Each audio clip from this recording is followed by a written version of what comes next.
menjanjikan kemenangan, judi menjanjikan kekayaan. Bohong, kalaupun kau menang, itu awal dari kekalahan. Bohong, kalaupun kau kaya, itu awal dari kemiskinan. Judi meracuni kehidupan, judi meracuni keimanan.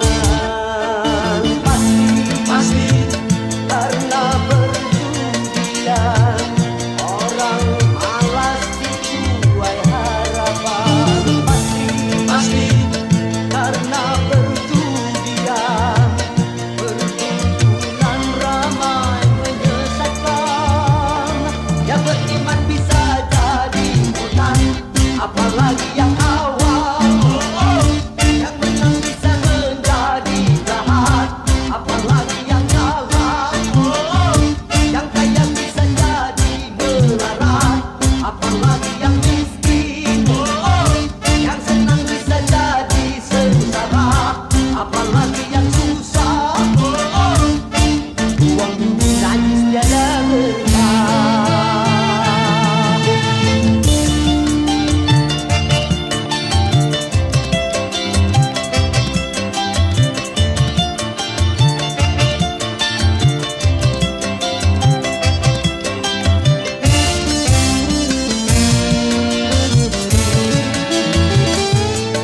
Uang yang pas-pasan, taruhan buat makan.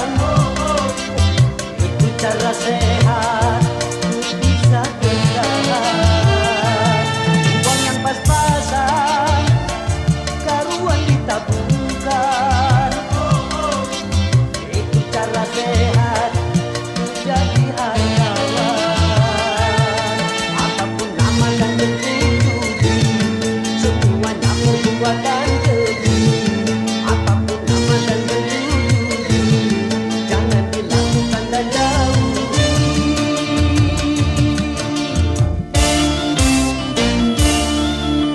Judi menjanjikan kemenangan, judi menjanjikan kekayaan.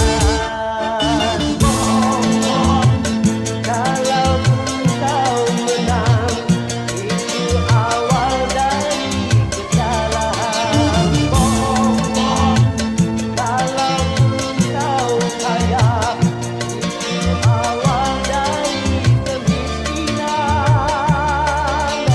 Judi meracuni kehidupan, judi meracuni keimanan. Pasti karena perjudian orang malas dituai harapan. Pasti karena perjudian perkumpulan ramai menyesatkan. Yang beriman bisa jadi hutan, apalagi yang awal. Yang menang bisa menjadi jahat, apalagi yang kalah. Yang kaya bisa jadi melarat, apalagi yang miskin. Yang senang bisa jadi sengsara, apalagi